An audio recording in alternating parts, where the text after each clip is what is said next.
Good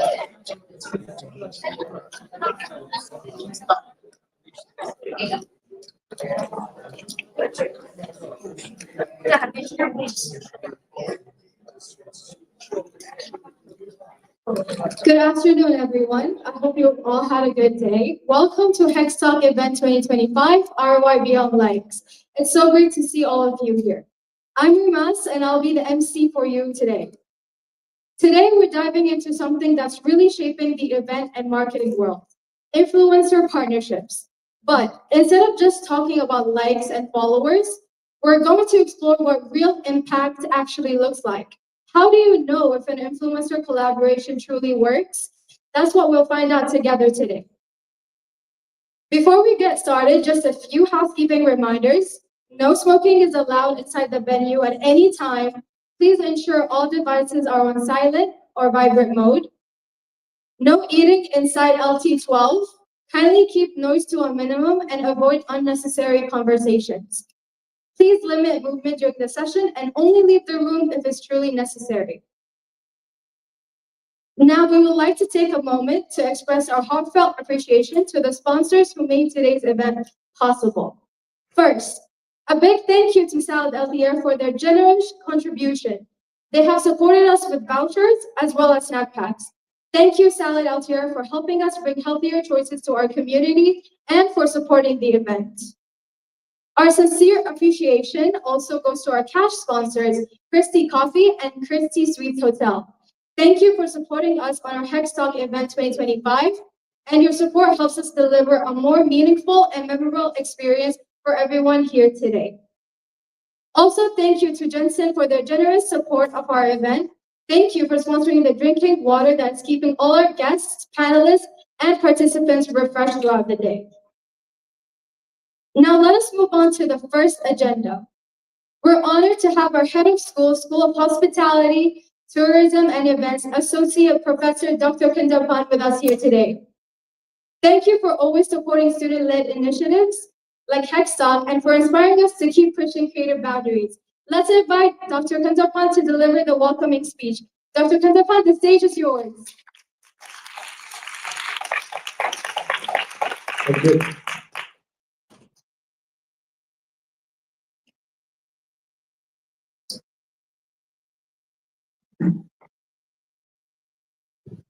A very good afternoon to all. How are you? Nice weather outside. I know how difficult to sit inside. When the weather is so good, probably you should have a cup of coffee or something else to make you more inspiring. But I think we have a very exciting talk today. It is a true pleasure for me to stand here and welcome all of our, especially our industry partners, to this year Hex Talk, especially for events, where ideas, innovations, and industry intelligence come together. I think as a head of the school for the School of Hospitality, Tourism and Events, I'm always inspired to see in one place where the students, academicians, and the industry players. I think this really transforms the learning in Taylor's University. Because in Taylor's University, we believe that where the learning becomes more real or relevant and transformative when all the different stakeholders are meeting each other and addressing a common agenda. And that's going to happen today. So today's topic, which is ROI, of investment beyond likes, measuring the real impact of influencers, partnership in events. The word likes really plays an important role in today's world, right? Because people, we are each and every day, we are connected with the digital world, especially in the social media. The moment we post something, the human intention, how many likes I'm going to get, right? Maybe a decade back, when people post, everybody anxious to put likes. But now, maybe hundreds of my friends are posting at the same time. How they are going to get likes? How I'm going to get my post more attracted? That's where the influencer plays an important role, right? So events today are more, what I say, it's more about shaping the behavior. It is strategic experience, just not only the knowledge driven. How that's live in the minds of audience. In an industry that contributes millions globally, especially the events industry, I think it plays an important pivotal role in the tourism industry. Even during the COVID, this is one of the industries who have shifted towards e-platforms, what we call e-events, running the conference in a virtually, but at the same time, how the influencer can play an important role. Students, dear students here, I think this is, Hex Talk is a platform which allows you to interconnect with the industry experts. Sometimes whatever you learn in the theoretical point in your classroom may not be applicable in reality because we are dealing with humans. Whenever we deal with humans, the challenges become different because the expectations will change based on their behavior, based on their mood, based on their influence. Right? So it's very important for you to interact with the industry people when there is a Q&A session. So allow me to express my deepest appreciation to today's moderator, Dr. Khairiah Ismail, who is the program director for the Bachelor of International Events Management. Thank you so much, Dr. Khairiah. I think this really gives our students a lot of inputs. So being a moderator with the industry people is always good. It helps us to put questions or maybe create more interactions on the practical and theoretical part. For today's dialogue, we have interesting panelists. Distinguished panelists, we have Mr. Julian Bechler, Mr. Lee Mark, another one good friend, Ms. Jennifer Dome from APA, and I think one more to join, Mr. CEO FIFA. He likes to call him as CEO FIFA. All your expertise and presence really plays an important role. I think you play a very important role in today's Hex Talk. And you leave, I would say, probably a mark in today's session with all your knowledge, insights, or motivations, or maybe some inspirations that really driven our students to become the future leaders. Panelists, we also believe that education must go beyond the classroom through initiatives like Hex Talk, industry immersions, and networking sessions, student-led project, impact projects. This all creates our students more experiential. Why still the students need to come to campus is about experience. So how to create a meaningful or maybe a very immersive experience in all when we join together. Academic fraternity, industry partners, and the students. Of course, lastly, I would like to have a quick message for the students. I encourage you to fully utilize this particular session, fully immerse yourself. Today, take notes, take courage to ask questions. Okay, very, very important. Right? Don't be quiet. As a human, you need to talk.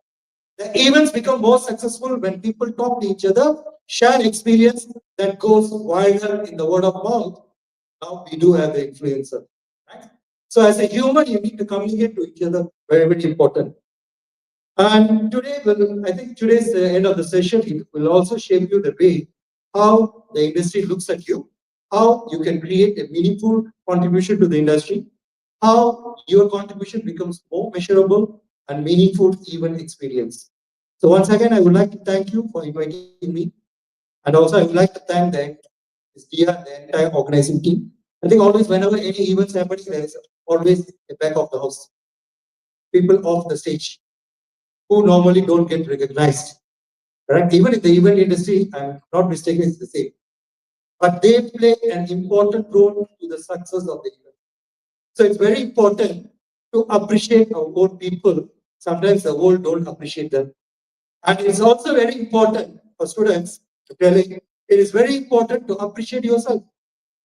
Nobody in the world has time to appreciate you unless you appreciate yourself, unless you position yourself, unless you self-motivate yourself. Okay. So with this, I would like to thank once again everyone. Wish you a productive and inspiring Hex Talk ahead. Thank you so much.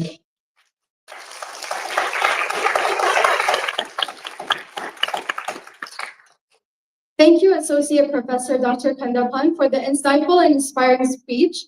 We truly appreciate your continued support and guidance. Ladies and gentlemen, let's welcome our moderator for today's session, Dr. Khairiah, Program Director of Bachelor of International Events Management.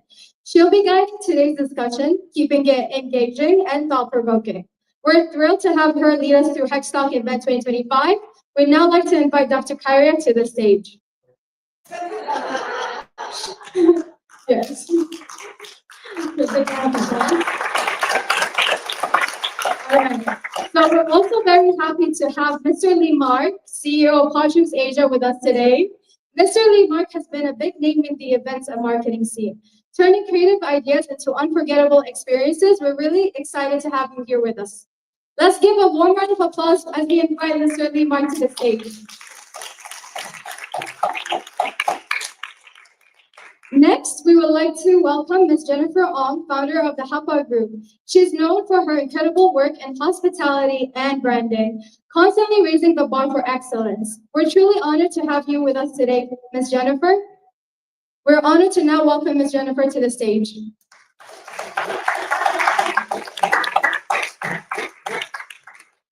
A big welcome as well to Mr. Julian Bechler, founder and lead strategist at Fine Choir Academy. He's a strategic thinker and an influencer who helps brands connect with people in meaningful ways.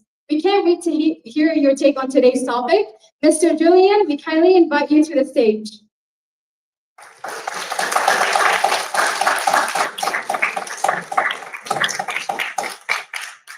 Now, last but not least, Mr. CEO of FIFA on TikTok. He's a social media influencer and a student from University Malaya, bringing a fun and authentic voice to our online communities. We're so glad you could join us. Please welcome Mr. CEO of FIFA to the stage.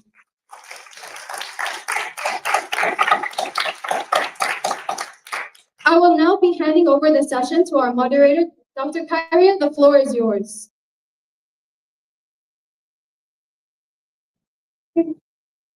Thank you, Ashley. Hi, everyone. Clear? Yeah. I hope that you can be with us for another 1 hour and a half, I think, despite of the weather. Don't sleep, okay? But the weather is very dark now. All right, so thank you for attending the event today. And then for today's session, that what we'll discuss about the social media. All right, so for your information, I've been in Chile for 10 years. So this is my 10 years in Chile. And I was in one of the institutions before this, also teach events management. So usually when my student asks a question that they want to organize an event, I did ask question, what is your marketing strategy? And one of the answer is, we want to have an influencer in our event. So today, what you will learn, what all of us will learn is actually on how influencers can really give the impact to your event. So together with me, you are lucky. We are lucky because we have two different stakeholders, I would say. Two from the perspective of the industry, another two more is actually the influencers. So maybe perhaps just now, can I give around 1 minute or 2 minutes so all of the panelists here to share something that has not been shared by MC. Maybe 1 or 2 minutes about yourself. Maybe I can start first with the one that I know for quite a few years ago, starting when I joined Chili's, Lima. So anything I want to share with the students? Good morning. Good morning. Good afternoon, everyone. Lost track of time. That's one of the first lessons, I think, events you have to learn, not losing track of time. And events are defined in many different categories. So you got your B2B, B2C, and B2G. So the usage of this topic of influencer is right person, right place, right time, right? And when I was just talking before we came in and said that when I grow up, I would like to be a lecturer. So that's something that you don't know about me. Okay, it's a joke. You're not laughing at the joke. No, Taylor has no sense of humor. Okay, come. Clever. Thank you. Just joking, just messing with you, just relax, right? Because usually people, those who say that when I grow up, I want to be a lecturer. When I grow up, I want to be a doctor is someone who is 4 years old, 5 years old. But now he said that when he grew up, he wants to be a lecturer. It's funny, right? Okay, thank you, Lima. So now we move to the next person, panelist, which is who has successfully just organized the event yesterday, a power woman, I would say. So pass to you, Jennifer Wong. Hi, good afternoon. My name is Jennifer Ong. I see some familiar faces here. How many of you here was at the Power Women Summit yesterday? Okay, yeah. You rested and you came in, huh? That's good. Yes, so yeah, I've been in the business of excellence for many years, about 30 over years. And I went on to, I would say I really diversify into personal excellence, human excellence. And throughout the journey of my entrepreneurship, so I've been in business for 30 over years, but I only went into IT, technology, social media for the last, I don't know, maybe 1.5 years, because I was real dinosaur. It is a very, very important and very powerful tool in social media, which I'm embracing now.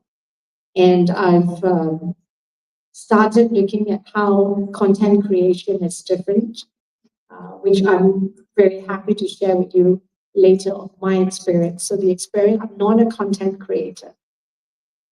People say, yes, I am a KOL in hospitality, but I would say my intention of being in social media is very different, which I would definitely love to share with you more. So ask questions with that. Thank you. We are looking forward to that. Thanks, Jen.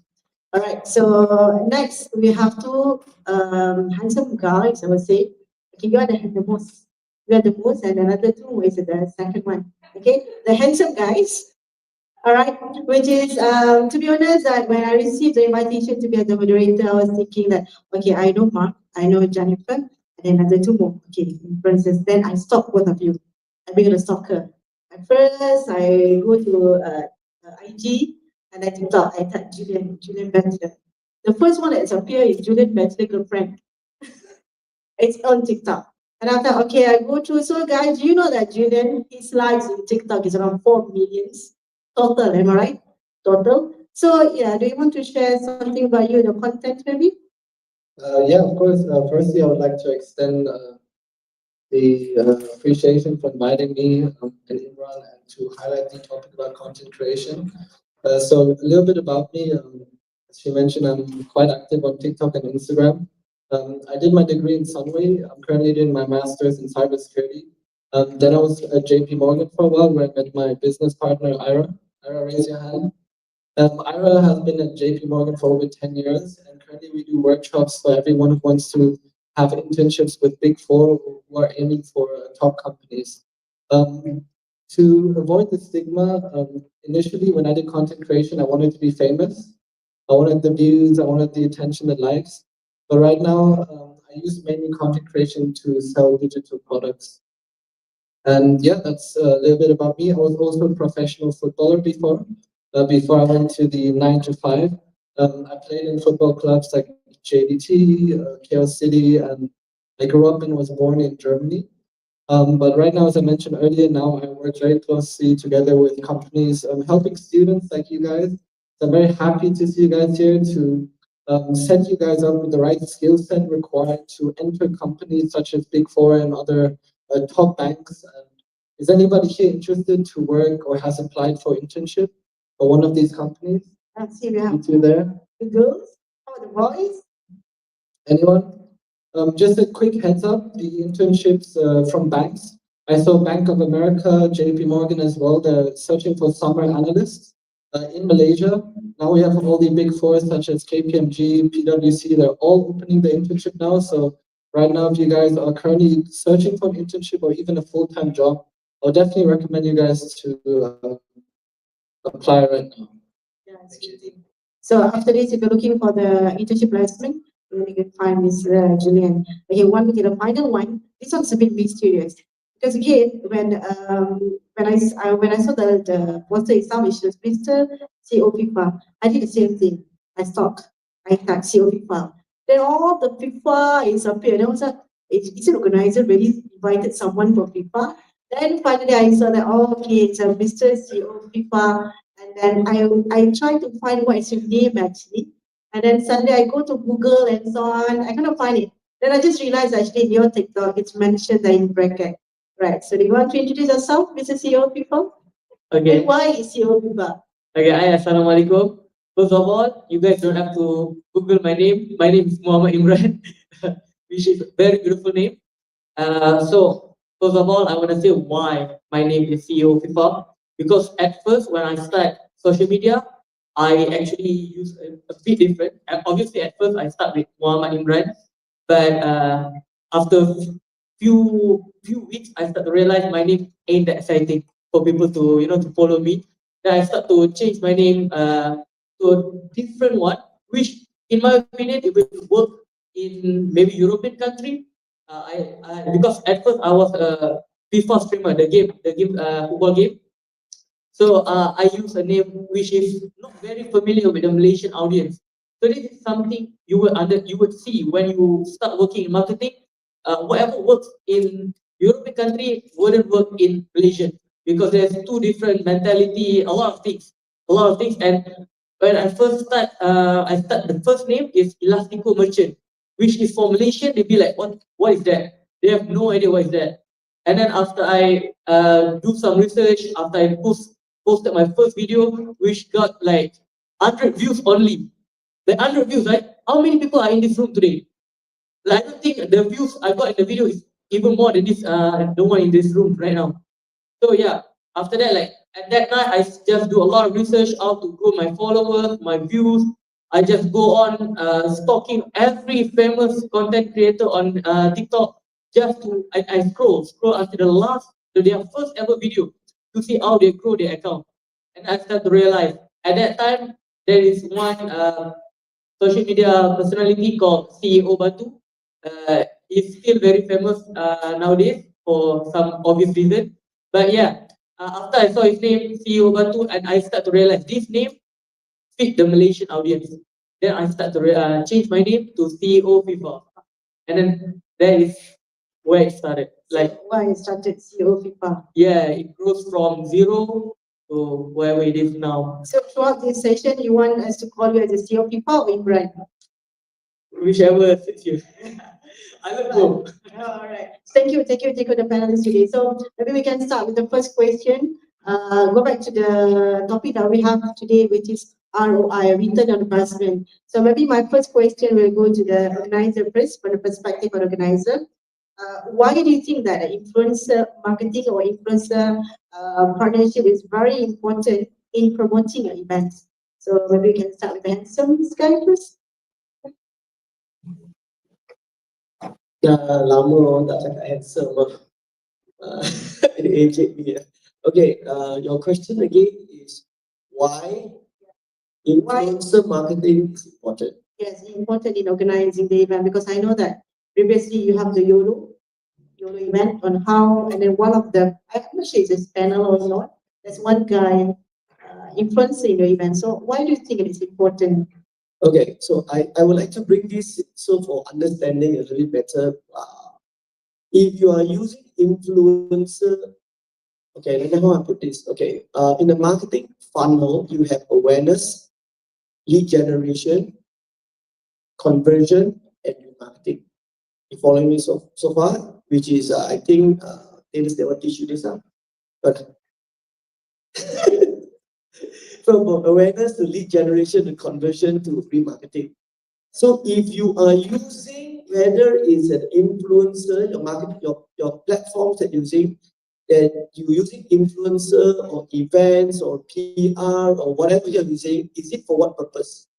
So influencer for events is to drive traffic for awareness or lead or for check-in or as in people buying ticket. So it makes a world of difference. So if you're using the right influencer in the right platform for the right purpose, then it will be right.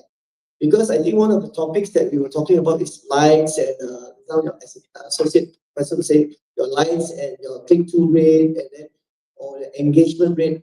I think we go back to what's your purpose. There are some purposes when you do an event, you need people to know about your event. So using the influencer, you'll be right. But if you use it for an event, for a brand, so if the brand is already a big brand and you want it to be a top of mind recall, then using an influencer to drive awareness will be fantastic. For lead and conversion, you can use influencer in a different way. Tomorrow I'm going to come to your university again for another session. I think that one will go in depth because it's a bit difficult to go in depth in this format in that sense. I hope I answered your question. Yes, yes. So that's actually from your perspective on how it give important in the event itself. So maybe perhaps I can have from Jennifer, because yesterday when Jennifer organized a Power Women Summit in MyTech, she has around 12 speakers. And then maybe perhaps you want to share on how these 12 speakers, that's very important to your event, and either that speakers is the influencers. So is there any feedback from you? Right. So I think like what Mark says, it's you have to look at what is the purpose and the reason that you want to collaborate with an influencer. So whether you want to collaborate for awareness or you want to collaborate for return sales in terms of ticket sales or product sales, I think they are both important, but you need to do it in stages. So for us, we always start with awareness.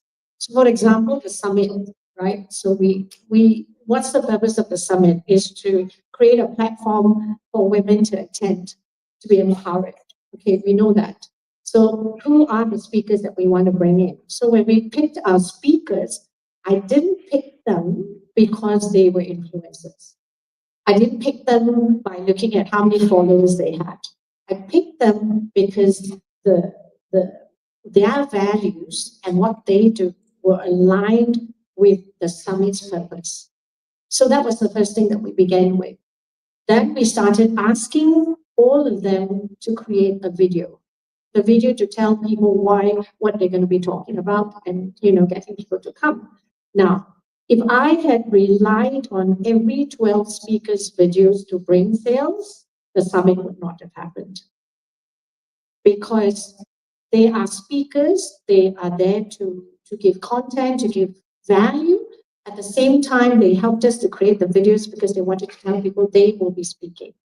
So if I wanted an influencer to collaborate with an influencer for the purpose of ticket sales, that is going to be a very different, those will not be the speakers because they're not obligated to give us sales, right? So did the speakers create awareness on our social media page? Absolutely, yes.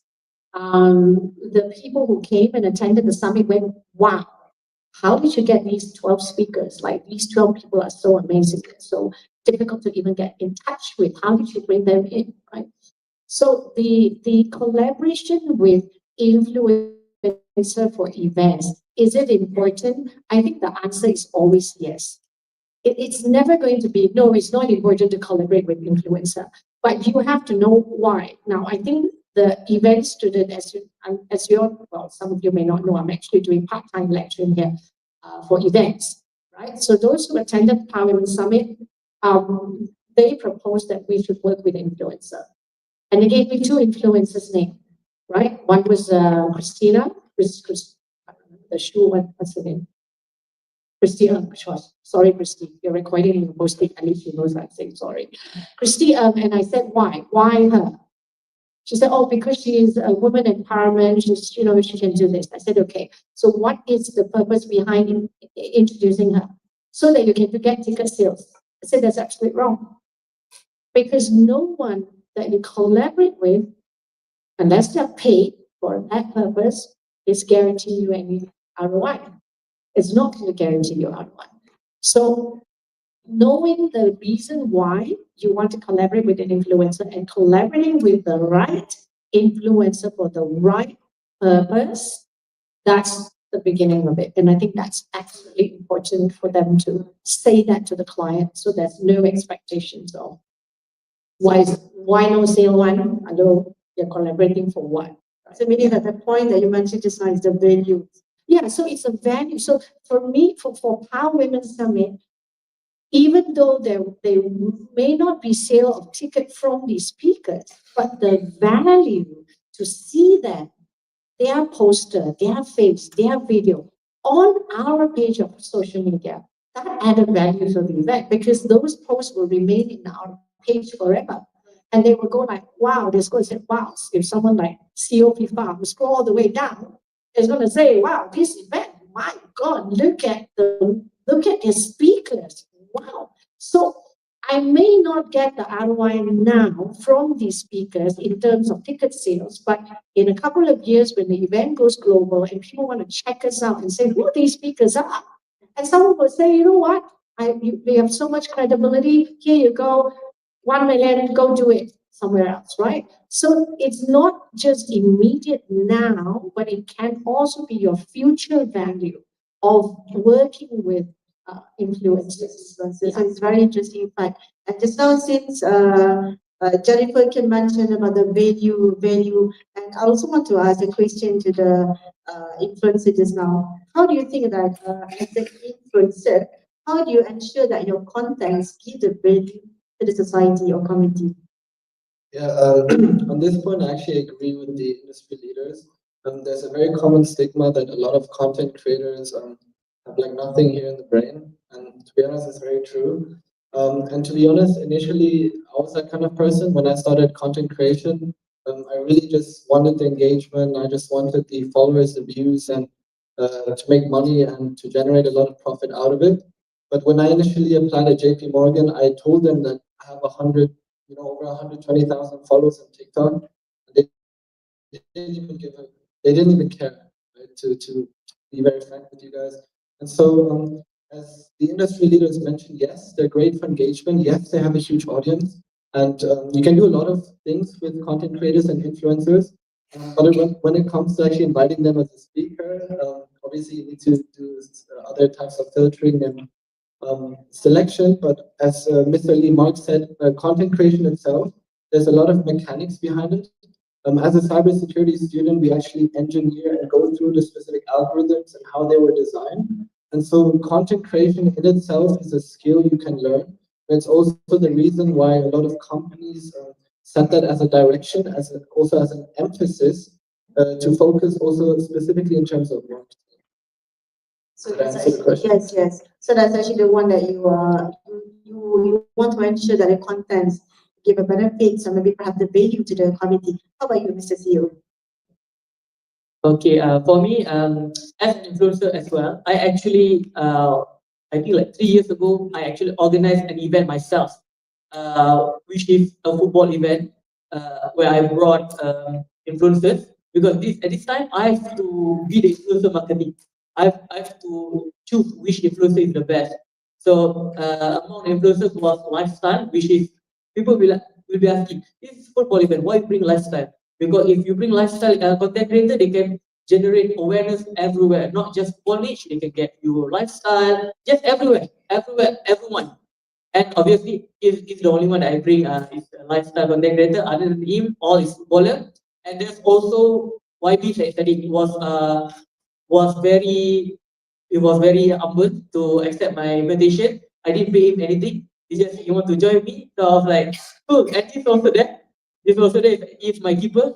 So during this event, I just try to, I need to make sure this event is not just, I do this event for fun. I need to make sure that I will get, from me, I wouldn't really get ROI in terms of money, but I will get ROI in terms of awareness, and also much bigger client. Like for me, when I'm a football content creator, I have to rely on Astro, which is a broadcast company. I have to making sure my event is too big. They can't go through their phone without seeing my event. And at that time, my elder brother was working in Astro, and he said his boss saw my video, which at that time I'll be like, okay, I succeed. So yeah, at that time I sort of realized how important the influencers is, and also how bad your choice could be if you choose the wrong one. Right. And just now you did mention about when you invited YB said Sadiq, and then there's no payment made to him, right? And I just remember one thing. The question is not here. It is that I remember before this, before pandemic, when my student want to organize the event itself, they mentioned that, okay, miss, we want to invite the influencer to come to our event. I said, okay, like, if you want to invite, ensure that the influencer is aligned with your event. Okay, then they approach a few influencer. That the influencer itself, I think it's 2019, something like that. The influencer want to have around pound money, around 1,000. And then the thing that influencer can do is only to post on the story, IT story at the time. So with 1,000 ringgit. So it go back to the question I want to ask to the organizer itself. In terms of paying of the influencer, all right? So how you indicate the value of the money? Because I believe that most of you have invited influencer to your event, right? And after this, you go to the influencers. How do you accept? I mean, in terms how you indicate the value of money based on your involvement of the event. So maybe we can go into the maybe I want to start first. Jennifer, you want to start first? Okay, so you're talking about getting influencer to an event, a physical event. So for us, we see, okay, whoever that we want to invite, let's say we want not necessarily someone with millions of followers, right? So basically somebody, to us, when we look at an influencer, it's somebody more like a KOL, a key opinion leader of that specific industry that we are organizing the event for. And if we were to invite even one or two of them to come, and if they ask for an appearance fee, let's say 20,000 to appear in an event, the question I would be putting across to the influencer is, what value can you bring to my event for that 20,000? What value? Because for an influencer to be there, it's got to have a great impact. Not just, when she's there, we are all going to go. That, again, for our event, maybe it's not how we look at it, because when we create an event, the event has to have a value. People come to the event because of the event. So the influencer that we invite is to add value to the event that already has value. If the influencer says, okay, you know what, for that person being there, I'll give you an example. We had 12 speakers yesterday. Everyone was amazing. Every one of them. One speaker said, not saying the other 11 speakers said, I'm going to choose one because I don't have time. One speaker said this: anybody who wants to do anything, you have any business dreams, you have any career, you want to work overseas, you want to go to Dubai, you want to go anywhere, all you have to do is connect with me. Okay, you tell me what your goals are, your specific goals is, what you want to achieve, what you want to have, what you want to get, where you want to work. You want to work with a specific company in a specific country, and you want to do that, and you tell us what it is, I will connect you. Tomorrow, hop onto a plane, fly to Dubai, you get a job. Now, that's value. So that's the value they want to. Yes, and our summit, we invited 12 speakers. They were all KOLs, they were all influencers. They never asked me for a cent. Why? Because they saw the value of the summit. They came together because they saw the value of the summit, because they wanted to be part of it. They wanted to contribute to that empowerment that they say, Jen, no need to pay. We usually charge, but we're not going to pay. Now that is, so we got 12 influencers at our event yesterday, right? The value they brought into the event is immense. But if I had to pay each of the speakers to come, the lady who opened that door is the value that I'm looking for. Someone else who is in children's protection yesterday. Anybody who knows of any other women or children who are in an abusive home, who is in an abusive relationship, who needs help, contact me directly. Yes, I remember that. Yes, you know that, the Guastra. Correct. So that's the value that you have to look for when you look for an influencer. That's my personal opinion. I would never invite an influencer who walks in and say, well, if wherever I go, people follow me. I will always position my event, will always come with value number one first.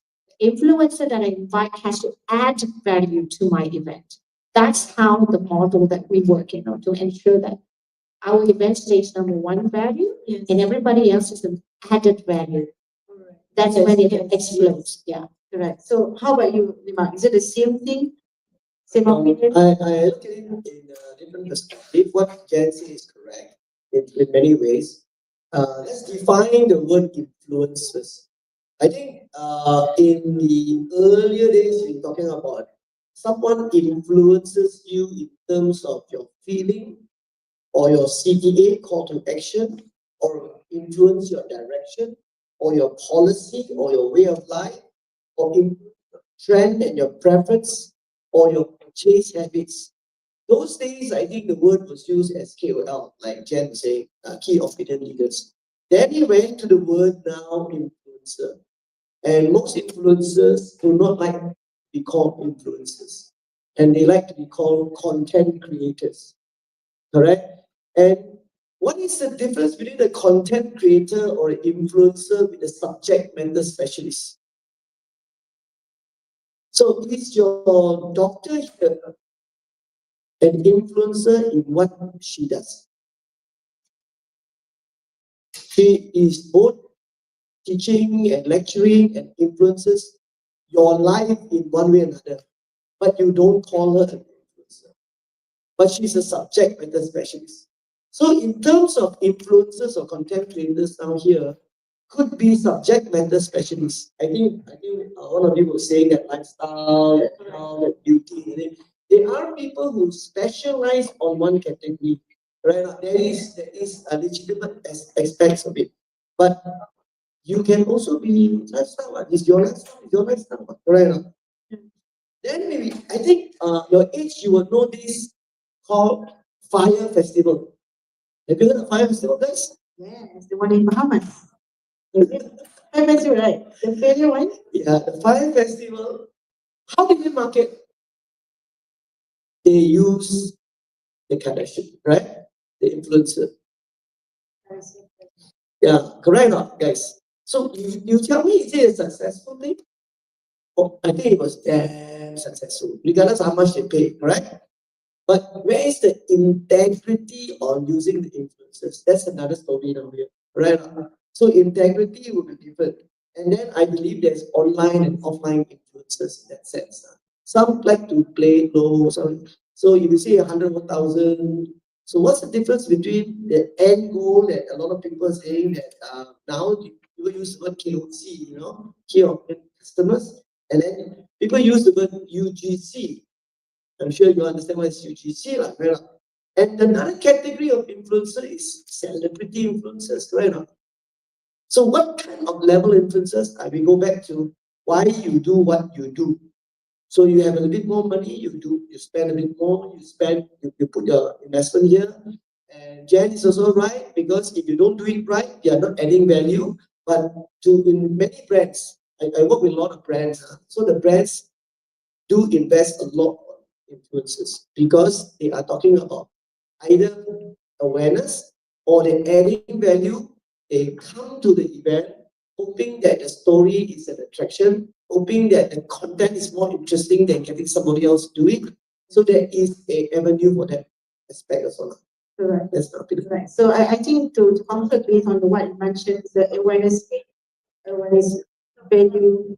It's again, right? Everything is context dependent. You must remember that everything you do in life is context dependent. Which means context dependent means you can have two events running and looking at influences, but the event structure that Mark runs and the event structure that I run could be different. So for a brand, for a luxury brand, if you're talking about, you're doing an event for Christian Dior, for example, obviously Christian Dior will want to see all the big influencers attending the event, carrying the Christian Dior bag, taking a photo, and then story and tagging. Definitely. But if you were running a conference or a summit or anything else, it may not be the same working model. So you got to know exactly what it is, what the client is, what the client wants, the context of it, and then you craft up the so-called influencers that you want to work with. Yeah. Right. Yeah. And you can add it. I can. So the context is the fact. I get an example. I did an event. Check. I did an event. It's okay, thank you. I did an event. I did few events really. So I did event. And it was a congress, and it's done by an operator. operator, which means your handset operator, not the like Maxis, okay. So they want to do a conference and take leadership on certain topic on enterprise and things like that. So we pay a lot of money for an F1 driver to attend, to talk. What does F1 have to do? Driver have to do with the rest. It's about topic is about winning. And because the marketing strategy was getting somebody to draw the audience. You give it up. So like I say, in context of situation, wow, they spend so much money, my heart also want to drop. Yes or not? But that's what you want. So it's in context and an affordability makes sense. Okay. That's very important. So for the students after this, if you want to organize events, that is the thing that you need to consider. Actually, the timekeeper already showed me how many minutes left. How many minutes left? I add another more. I have one question, maybe perhaps the last question to the influencer. I don't know if, for example, the students here, if they want to be influencer, because just now Mr. Liman said that I can be the influencer because I influence you, I teach you. But basically, not everyone can be influencer, am I right? So from your perspective, I'm not sure if all of you have heard about this story. It's viral last month or last few months, which is just influencer. She went to the restaurants and asking for the free food. Then she said, the restaurant owner, I'm the influencer, you didn't know me? So I want to have a free food because I can review your food. But funny thing is, the followers for the restaurant is more than the influencer itself. So yeah, that's a funny thing. Yeah, there's one influencer. So maybe perhaps, so Mr. Influencers, is there anything that you want to advise to the students in future if they want to be influencers? And then what is actually the points or the things that they can bring in terms of give the benefits to the event itself? Because just now I asked you about the benefit to the society, right? So maybe perhaps for the events. Yeah, anything? Yeah, so if you guys want to become content creators and influencers, don't. No, I'm joking, but if you do, at least be knowledgeable in a specific skill. To be honest, as a content creator, you can make a lot of money. But what the industry leaders mentioned earlier is that even though the clients do have a lot of budget, it goes to waste. We as a content creator, we just accept whatever amount of money that comes our way. But even though our videos don't perform so well, for us it doesn't matter because we just give what the clients want. But if you guys want to start content creation, please do not do cringe's content, second lifestyle, and stuff that perhaps devalues yourself.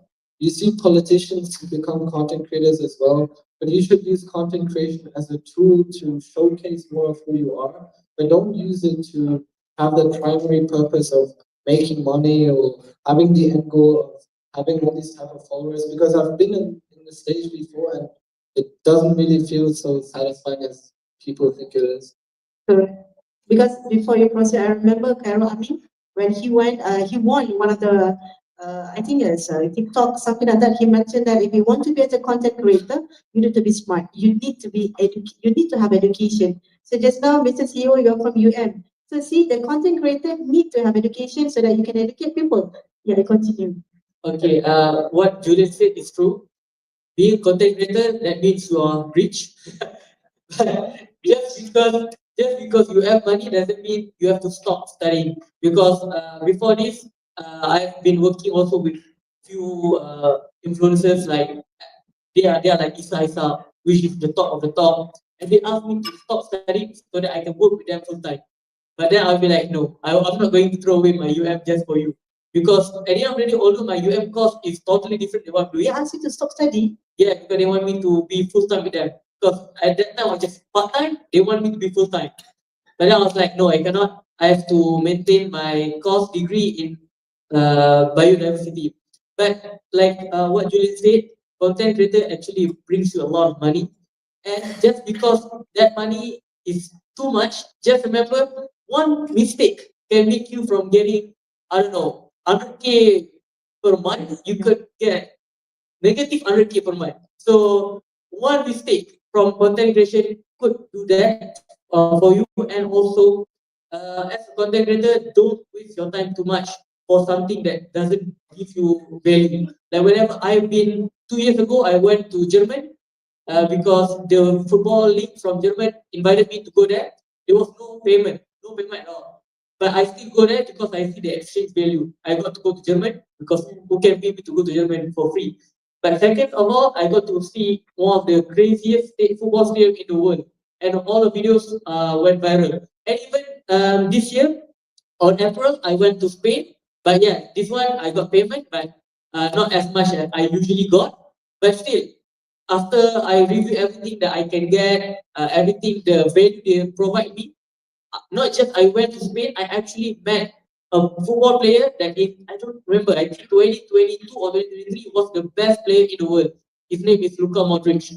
I met all of the players, and if I consider the payment was too small at first, I might reject it, and I don't have the chance to meet all the top superstars from Real Madrid. Yes, that's correct. And mentioned just now, you said that to be as a content creator need to be rich. It's proof because he went to Germany, he went to, yeah, it's already proof.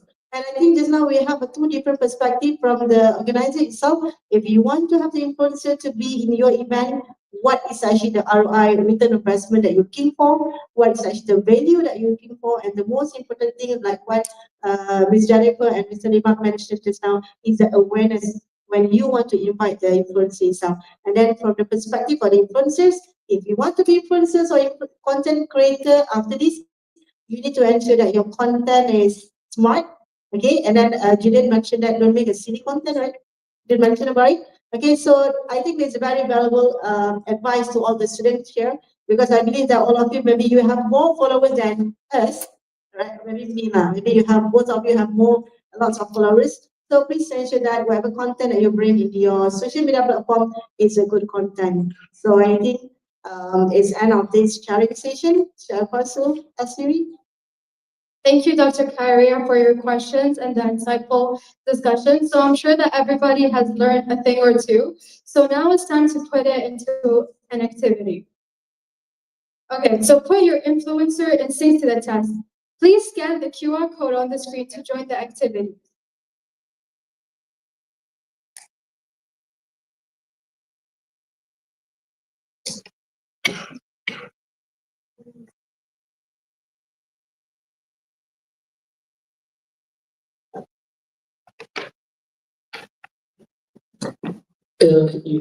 Since everybody's scanning, can I just add? Yeah, I think a lot of people use social media to tell your life. You agree with me, guys? So, where you eat, where you go, what you do, and everything. So your life is very transparent to a lot more people. And as the days goes by, if like our friends here say that if they are making money from being an influencer, it becomes a work. It becomes professional. But if you just do it for fun and tell your own story, you can default also become an influencer. So the matter of a lot of people are very private.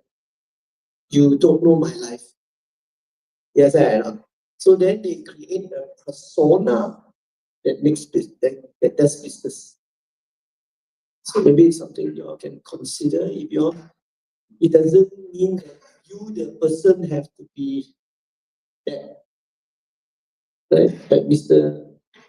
CEO FIFA. Right?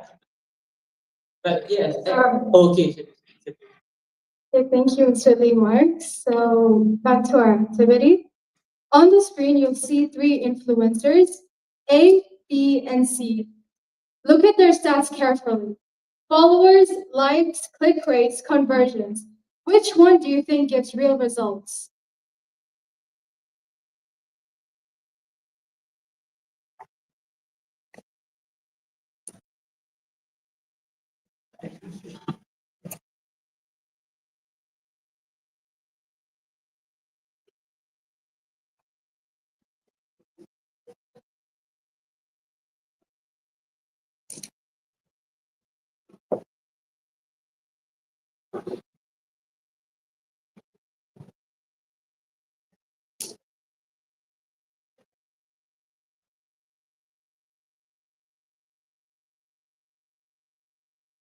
All right, so I'm sure that everybody has put in their vote, and the correct answer is influencer B.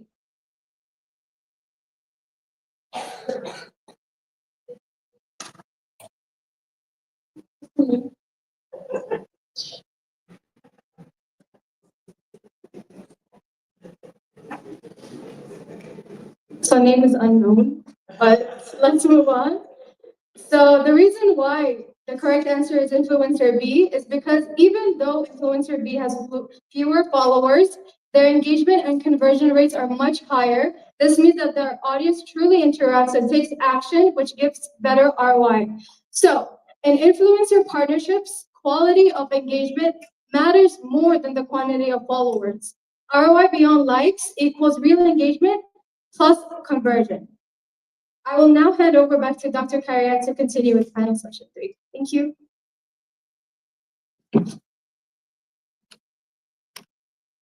All right, thank you, Ashley. So just, I thought it's done, so continue. Open by my question? Or- Okay. Yes. Okay, so just now, okay, I want to ask you the influencer just now. All right, I'm not sure if this is actually the first invitation that you have for the event, or I believe maybe perhaps for both of you, this is the first one you have received the invitation previously, right? Do you have any experience when it comes to the rejection? Meaning that if someone invite you for the events or for any programs, you reject. Do you have an experience, and can you share with the students here what is the reason that you reject for some of the invitation?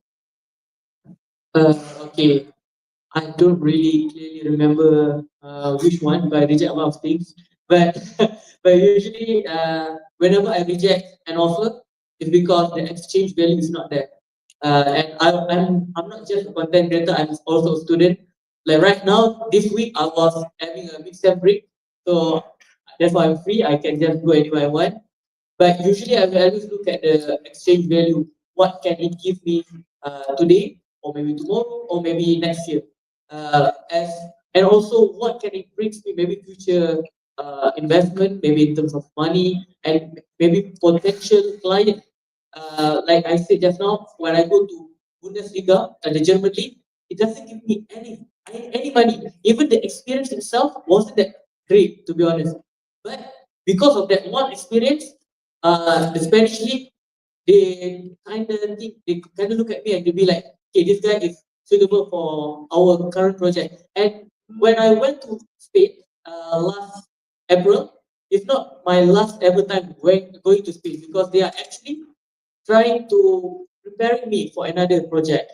So just because of that one German experience that doesn't really not really that exciting, it gives me years of investment of exchange value.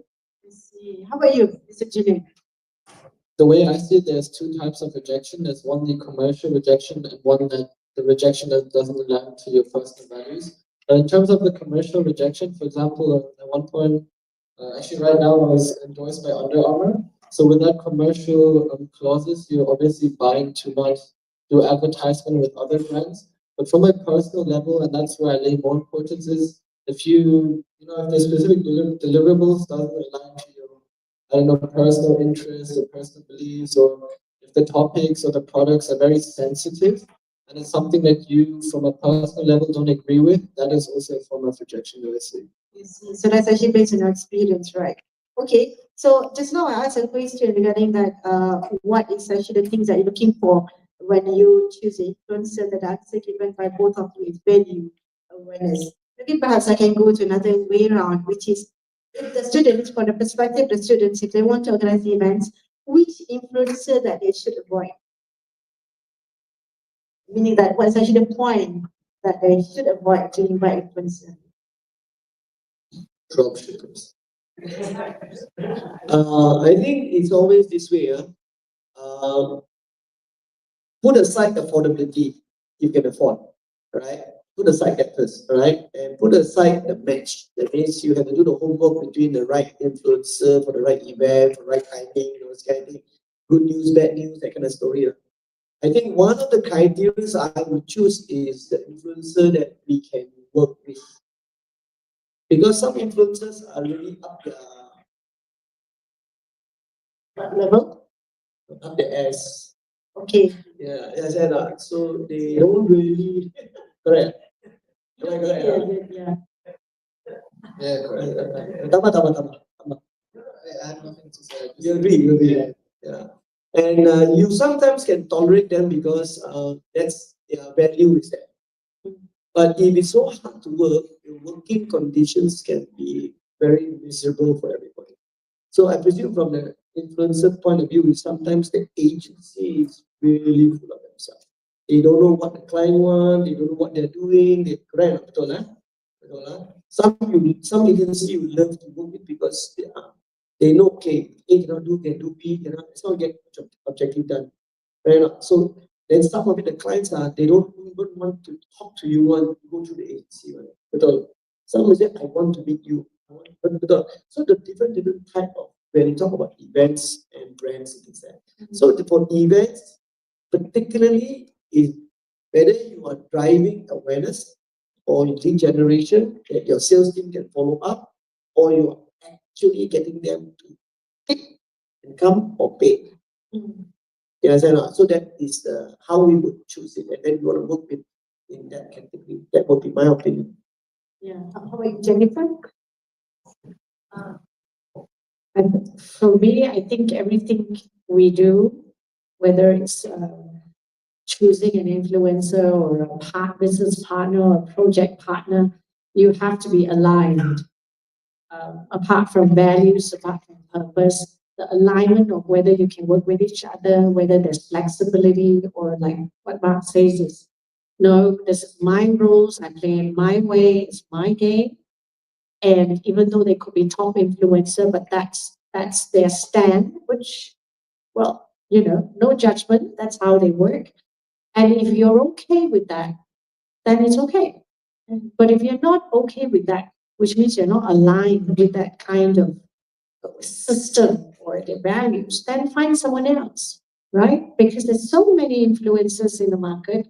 Who do you want to work with has to resonate with the brand and the values and the purpose of why that specific project is. Just like what CEO FIFA said, right? A company wants to invite him to Spain. There is a reason and purpose why they selected him. And if that can be aligned, it doesn't matter what's the price point, right? Like you said, they have big budgets, brands have big budgets. So I think it's not about what to avoid, but what to look out for. Make sure that whatever it is in alignment, and you will not go wrong. And I like the point when mentioned about what to look for. And when we go to the topic of panel session 3, it's more the strategy and collaboration. Maybe perhaps in terms of perspective of influencer itself, what is your strategy to sell yourself? Yeah, because just now Jennifer mentioned, if, for example, we approach one influencer, and then they have like what's the mentioned just now? Different level, I mentioned just now. So just find another influencer, right? So we have lots of influencer. So from the perspective of the influencer itself, how do you want to sell yourself to be known by the people, to be known by the organizers for any collaboration or partnership future?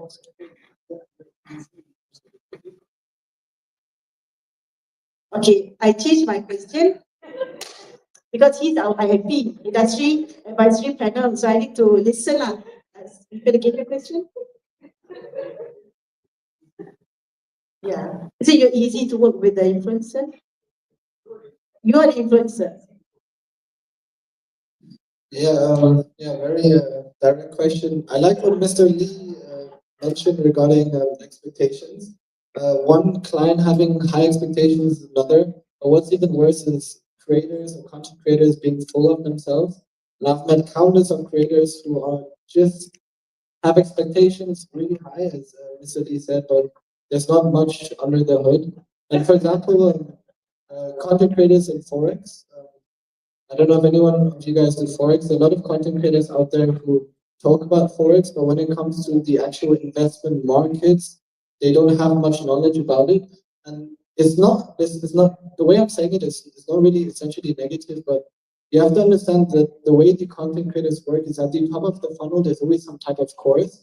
And it's essentially a digital product or course because that is the specific product that generates the most amount of revenue, right? Content creators, Iman Ghazi, Andrew Tate, Luke Belmar, these international content creators at the top of the funnel, they are selling a course, right? And when it actually comes to the knowledge and the expertise of a particular topic, now that is another question, right?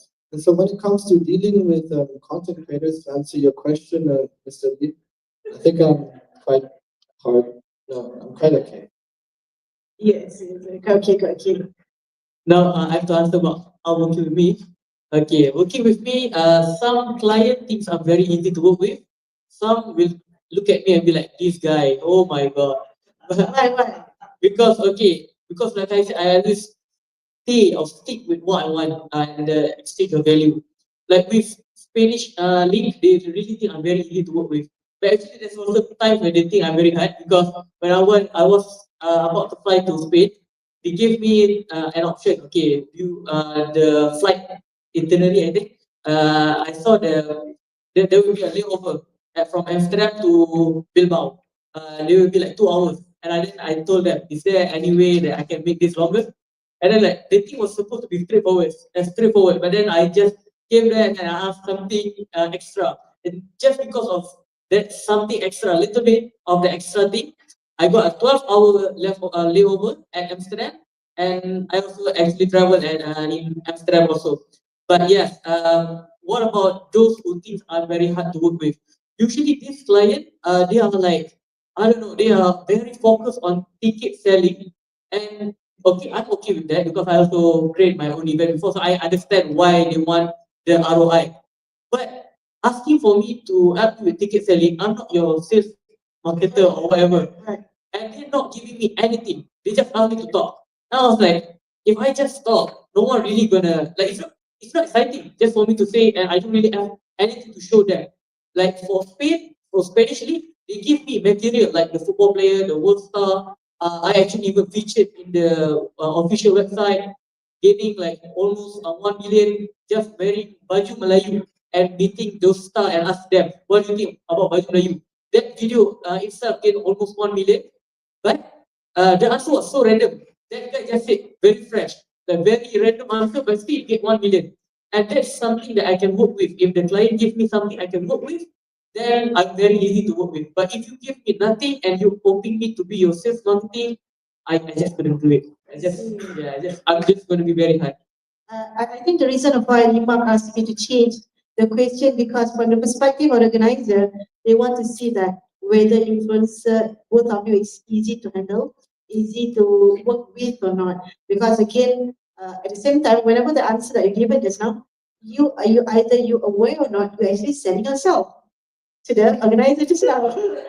So who knows? Because you're the big organizer, maybe perhaps for the future events, I sell both of you, I help all of you to Limak and Jennifer. So just now for Jennifer and Limak, right? So when we said about strategy, so what is actually your strategy to ensure that your event is successful in terms of the collaboration with the influencer? Or maybe perhaps you want to share just keyword strategy. For most of our events that we market in that sense, the influencer budget, okay, top event and not top brands. Brands, I think you make a lot of money, like, too much money that can give some money to the students. But for events, the budget for influencer is, I think, less than 5%. Marketing budget. Less than 5%. Yeah, less than 5%. Right? But for brands, I think it could go up to 50% of the total marketing budget. So they don't make money from it. They will do it sometimes free or whatever because they are passionate to that topic. But brands, I think, very seldom passionate. Everything is about money. Everything is about money. That's how influencer think. That's why they're rich. Yeah, That's why they're rich. Go to Japan. So how about you, Jennifer? Any strategy? Strategy, waiting for events. I think first, when you organize an event, you, like what Julian said, same as content creation. If you create content on social media that is empty, like you're not knowledgeable, you don't have direction, you don't have clarity, you don't know where you're doing, you're just creating content, cakap saja. Obviously, it's not going to go anywhere. Same thing with your event. You must know what is inside the content of the event. The content of the event will give you the direction to choose the correct influencer, right? That matches the content of the event. That's the first thing. Then once you come up with the list of the influencers that you want to work with, then look at their pages, not for the likes, not at all for the likes, but go through their content. If you could spend the time like CEO FIFA all the way down and see what exactly are they talking about. Content in social media has got to have substance. Yeah, substance. If the content has substance and you see that the interaction, so for example, you can have maybe less likes, but there's a lot of interaction. The comments go a lot, and you check out the comments, they're actually talking, they're actually sharing. One of the things I wanted to, it just came to my mind, I don't know, maybe the two influencers can comment on that. There's this thing called faceless, right? If I understand it correctly, correct me if I'm wrong, right? This faceless influencing, on which means your face is not shown like what Mark say, your entire story, you wake up, you brush teeth, you change, you shower, everything is on social media, right? And they can see you. This is faceless. Nobody knows who is this person. Nobody have an idea who is this person behind the page. But the page gets so many followers, so many likes, so many interactions, so many blah, blah, blah, because they use other people's stories to share and then put their opinion in. Is that right? Oh, not bad. So I just give you an example. I was just sharing with Julian and with Mark just now, right? I was just looking at it again. So we have this page, but this is not faceless lah. This one has a brand, which is our academy called the Mind Academy, right? So when we first started, we had like 800, of course, we was from zero and then blah, blah, blah. And then it came to about 6 months ago, like 800 over followers. Okay, not bad lah. From 0 to 800, not bad lah, right? And then it has like, sometimes a few hundred likes, sometimes maybe less than 100 likes, and sometimes maybe lucky can get 1,000 likes, right? One day, my social media posted a video of other people. Yeah, not me, don't know who they are, not even famous people are, this is just people. But the substance of the content drew attention. And that video had more than 500,000 likes, right? 500,000 likes. Wait, in case got voice, wait, let me just turn it down. Okay. It has more than 500,000 likes. And that was the first faceless, I call it faceless, although we have a brand, but it's not me. So, not Jennifer, I'm talking. But the thing is that video garnered the first viral, right? And let me just get that. Because I want to tell you so this is from the Mind Academy, right? On IG, on Instagram. It has now 528,000 views, 23,600 likes, but only 47 comments. But it has 462 reposts and 4,643 shares. Now, it's a very interesting data to look at it, because when I look at it, I look at the substance. Now, the content is not created by me. The content is created by a content creator. So I wanted to see what content was it. Why do people want? Look at the lyrics. Look at the comments. What exactly do people want? Now, that took our followers from 800 over to, I don't know, a couple of thousands. Yeah, okay, good. Wow, this is a big thing, right? Then came second video.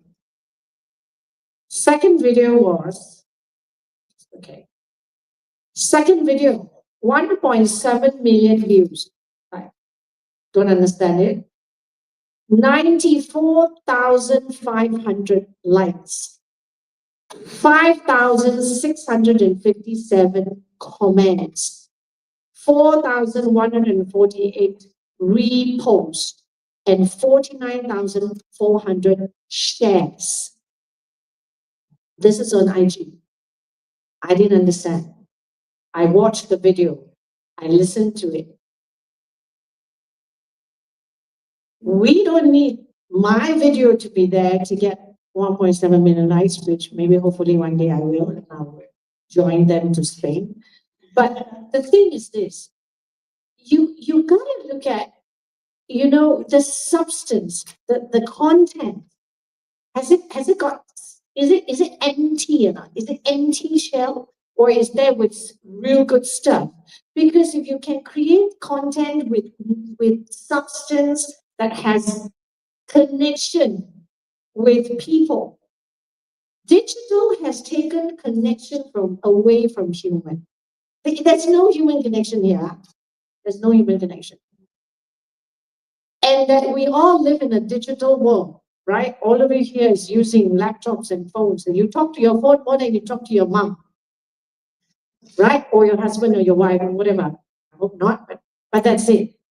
So how do you create human connection inside digital world? If your content has no substance, it's not connection. So you gotta know the strategy is to create substance content. You don't have to use your face. You can go faceless and still make money. I haven't made money yet. Maybe I need to ask you how to make money.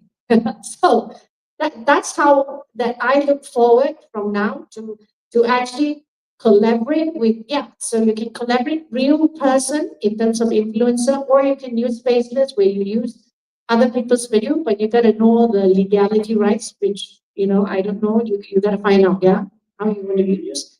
And you put your opinion inside it so that it becomes something yours, not just repost or whatever it is, So that would be how it worked for me through experience. So it's actually how you look, and it's good things that just now Jen shared. Maybe perhaps you can go through, because that one is on. Well, I mean, like I say, it's on the mindacademy.asia, you know, the page, but it's so interesting. So when and it only started after my social media created like a template that has look and feel, not like just tamba like that, you know. It has a flow, it has colors. We went through, we selected from the whole color chart. What colors do you want for this page? Why is it this color? Green. Why? It's nature, it's connection, it's people. Right? All those things were put inside. It's not just posting, like, you know what Mark means, because Mark asks, are you just posting or you're creating content? So you have to know, if you want to be a content creator, you got to learn to create content, not just post. That would be how I look at it. And then I think how many minutes that we have? Around 2 minutes or 5 minutes. All right, there will be Q&A after this, but then before we go for the Q&A session, I have a last question to the influencers. So based on the influencers, because this is not, again, this is not the first event that you have been invited, right?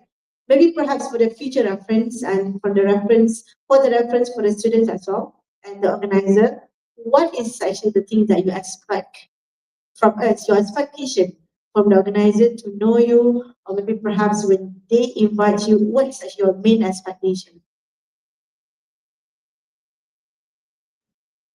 You mean the expectation from the events? Expectation from the organizer or anyone that invites you from invitation. I mean, from a content creation perspective, I do hope that from a content creator and from the industry experts that we land on the same page. I feel like sometimes there's a lot of friction between, for example, content creators and company and brand leaders. And a way to eliminate the frictions, obviously, to agree on sets of goals and objectives that both align with the content creators want, but also what the brands and companies need. So the brand objective is aligned with your content. How about you, CEO? Okay, for me, oh, no wonder. No wonder. Okay, for me, I usually the only one of the thing that I really hope client give me before I, for example, like attend an event, I really hope that they give me thing they want, like a notes of list what they want me to do. Or maybe perhaps a question. A question, or at least like a list of things they want me to actually execute from my content creation. Because most of my clients, a lot of clients, because Malaysian clients are usually, I don't think they have experience in social media marketing, because they pay me and then they ask me to come, and then I was like, what am I going to do here? They just expect me to just make video, and they don't even tell me what they want from my videos.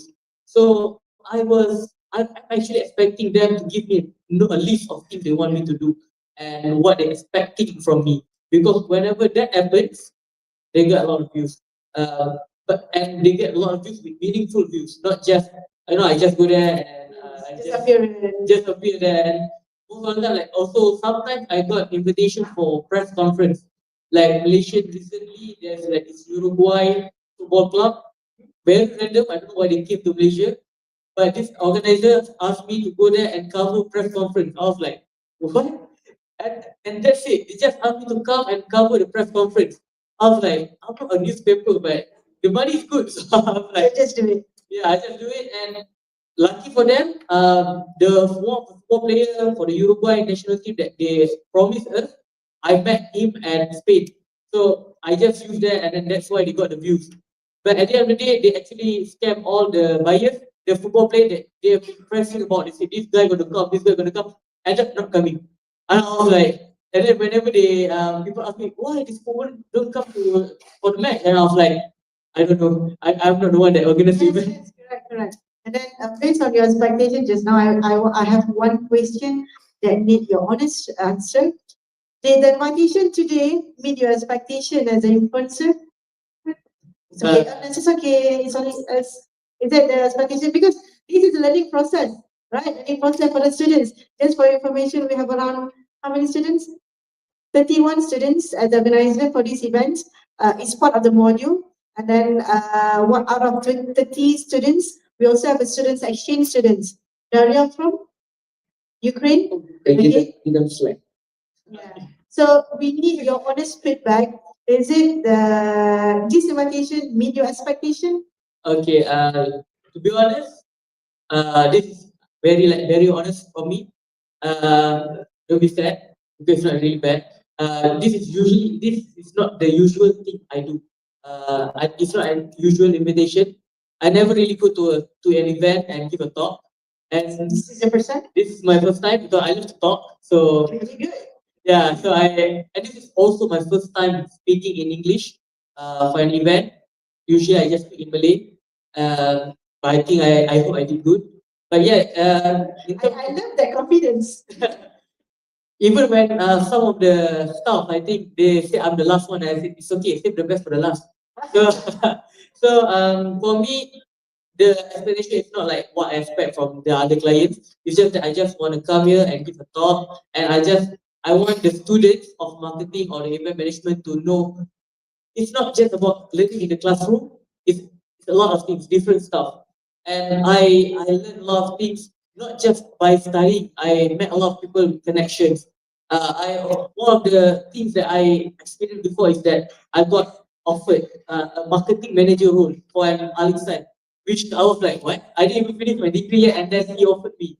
So and then when I asked him why you offered me this job, because I didn't even finish my degree yet, and then he said, I saw your LinkedIn, you do a lot of campaign, and I think you might have the raw marketing strategy, which is I'm very happy with all the things. But you it's said. aligned. It's aligned with Yeah. what you did right for the content. Yeah, thank you. So student, you have a good feedback, I would say, from Mr. CEO. How about you, Julian? Is it a student with your expectation? Yeah, absolutely. I definitely appreciate everyone being here. It's definitely not my first workshop or being invited. In fact, tomorrow at UPM. Yesterday I was at Sunway, and 2 weeks ago I was at Monash. So as I mentioned, yeah, as I mentioned in the introduction, we do workshops for students who want to get jobs in Big Four and other top companies. But I definitely appreciate the audience, and I'm always happy if at least one person shows up, because I'm always personally happy if I'm able to at least help one person. And you guys being here definitely shows me that you are willing to learn. I understand maybe the topics are boring, or maybe the stuff or the experiences we share are not the most interesting. No, what you should do, man? I'm I like, speak good things, you know. that's true. No, but on for you guys, I always like to say this to the students as well. You're not here for me or for us, for that matter. You guys are here for yourself, and you've all come here for a reason, and that is to learn. And I do hope, in terms of and reflecting towards your career, that you take most of the stuff that we teach and talk about for your career, and if not for your future. So thank you, guys. Thank you. I think what you said about the influencers, the social media, everything. Again, the students here, for Genius University, most of the students come from international students. Even for the part of the organizer itself, we have students from China, we have students from Maldives, and the rest. So it's actually the lecturers and the based here. So thank you, Mr. Influencers, and also the organizer, but not yet, because I think there's a list of questions that will be asked. So I pass to you. Okay, so hi guys. So you can see the QR code. Please do scan it and drop any burning questions that you have for our panelists. And don't be afraid to just raise your hand if you have any like additional follow-up questions. All right?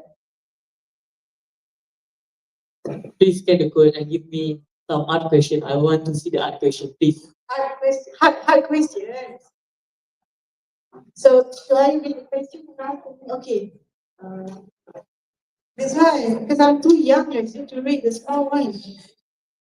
Can you see the question? Because I'm still young, same with your age.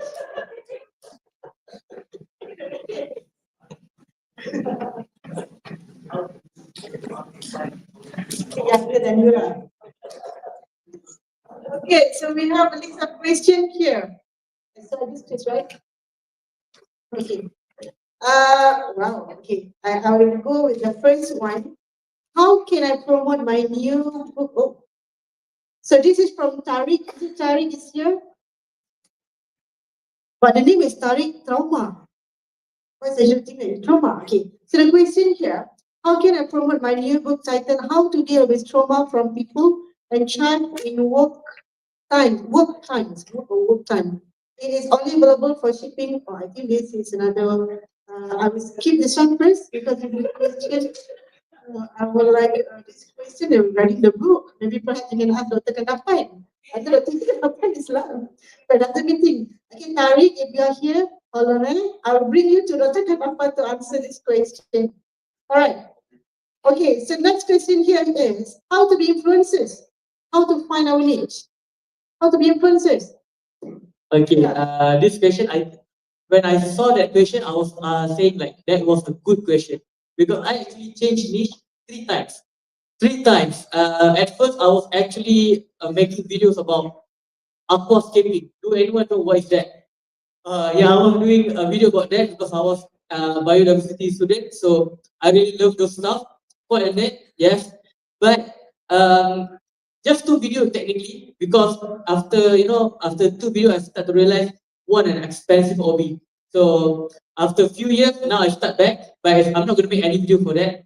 And then after that, I start to make a FIFA video because yeah, I was crazy good at the game, crazy good at that game, and then I just started to realize I become old, not really good at the game anymore, and I don't see the value anymore. Like one of the questions I saw, how to make money faster. Yeah, by making content, gaming content not gonna give you money. So and then I start to realize what gives me the most most value is which is football content. So to find your own niche, you need to see what you like the most and also what can give you value. You should know that by yourself. If you don't know what gives you the most value, stick to studying. Okay, yeah, we have another. Yeah, I'll keep it very short and simple, but the strategy that I used around February, I had around 15,000 followers, and that was mainly from football. And now in November, I have around 50K. And so I'll tell you what the strategy is once you found your niche. Once you got your niche, find 1 to 5 references of creators who are in your field and copy the strategy 1-to-1. I've been doing this for 6 months already.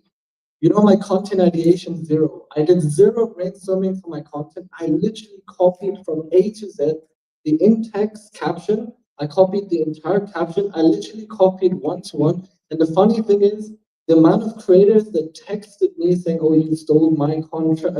You stole my content and you copied my caption." But the funny thing is, there's so many other creators who stole their content as well, essentially. And so the way I respond is like, "Oh, you don't have proof that it's your content." And I've been doing this consistently for 6 months. I literally copied everything 1-to-1. And until now, and it's still growing, I think for the past 30 days, I had like 15 million views. And that's because I just copied everything. Literally 1-to-1. Oh, it's a good thing. So you give some advice, some feedback, how to get a faster money. I really want to know who asked this question. How to get a faster money to be as an influencer and even Mr. CEO already answered 2 questions now. That's why you CEO. All right, I have the next question. I love this question for the organizer. So just now, the question here is, if the event has a small budget, what is the simplest way to still use influencer effectively? I repeat, if the event has a small budget, what is the simplest way to still use influencers effectively? Or don't use it? I think it comes back down to once you have identified your the purpose and the meaning of the event, look for influencers that are aligned with the same values. You probably have to drop to 10 for one to say, you know what, I'll do it at this price, or I'll do it basically my contribution, or there is some form of exchange of values that they see. There are many, it's just like, there's KOLs, there's influencers, there's celebrities. Some will tell you, no, this is my price and that's it, right? Like in our summit, we were very blessed that we could get 12 influencers who did it without asking for fee, because that's what they felt that the contribution they gave was aligned with what we wanted to do. So budget is one thing, yes. So you gotta look for the influencer who is willing to do it for a bigger purpose and not just the money. If they want to do it for money, well, say thank you and move on. No point, because they're not going to do it for free anyway. So that's where, if the organizer has a small, Yeah, I mean, if you have a small budget and you can't allocate enough, then don't compromise. Don't say, okay, this is how much I have, go look for an influencer that fits that price. Then you're completely wrong. You have to go with the influencer that serves a purpose for your event and talk to them. And if they all say no, then find another batch until you find someone who say yes. But if if you're tight for time because you just can't find someone, then don't look for an influencer. Look for a key opinion leader who would give you more value. Like Mark says, I mean, Dr. Khairiah is a person who's key opinion leader because she specializes in that industry. There's always ways. So don't just go with one way track and say, I want this influencer, but I can't afford. Well, find someone else who you can work with, collaborate with, that has a bigger purpose than money.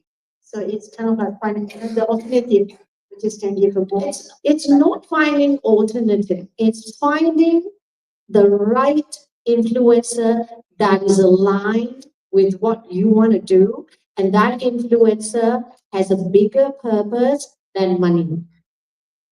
If you have a small budget, you have a small budget. That's reality, right? no cheating, no, that's what it is. If you have a big budget, well, then look for people like Mr. Mark who will tell you which influencer to go for because you have a big budget. Yes, correct. Yeah, When we so say about budget, right? And then I want to ask them, maybe perhaps Mark can, for hot shoes itself, is it for your hot shoes, you are focused on the marketing or influencer? Because last few months when I drove Elite Highway, I saw that the billboard suddenly hot shoes. So I believe the hot shoes has spent lots of money to get the billboard on the highway itself. So for hot shoes itself, for your side, which one are you saying it's more, you really just, you want to spend? Is it more the influencer or the marketing strategy like that? It's interesting as a question because when you market an event, there is a marketing plan, marketing communication, and then when you do an event, there is an event strategy. Because communication, you have communication strategy. If you do PR-led, you have PR strategy. If you do digital marketing, you have digital marketing strategy. And precisely what the gentleman was, both of them were saying is this: most clients or brands in Malaysia don't have a digital strategy. So the digital strategy, we break it down to 4 different things again. That means you have influencer marketing, you have performance marketing, you get social media, and then you have digital marketing campaigns. So when they go across, they come to the influencer, they don't have a influencer marketing strategy. That's why they blur. Oh, I pay you to do that. You know what you want to do, you just do it. Right?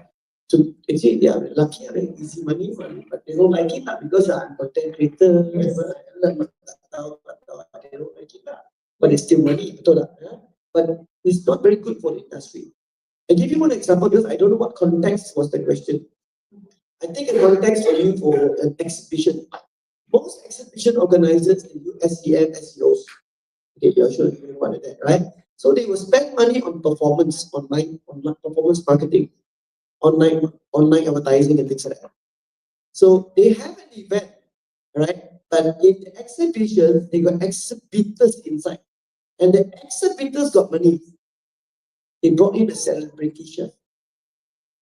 So I'm the organizer. I never pay the celebrity chef. My client paid for the celebrity chef. So I go and tell my client, hey, since you bring in, let me help you promote. So of course they're happy, right? Influencers are happy because you just go there, you stand at the counter only, right? But now I'm the organizer, I let you stand on my stage, stand on my opening ceremony. You happy? No? Happy, everybody happy, is it? Exchange of values, right? So I didn't pay anything. Yeah, so if you have a collaborative spirit and you know how to connect the dots, like Jen was saying, there's always ways. There's always ways. Yes, but it's just that if you insist on only one way, then but generally there are always ways of doing it. So that's why there will be a few alternatives for the organizer. If you want to try to A, it's not successful, go to B, go to C, and so on. So back to the. Can you want to add a little bit about that? Okay, like if you guys remembered, if you guys was paying attention, I was talking about organized a football event, a futsal event. I brought YPs and study came without any payment. I remember. You, of course, doctor. Influencers, right? Okay.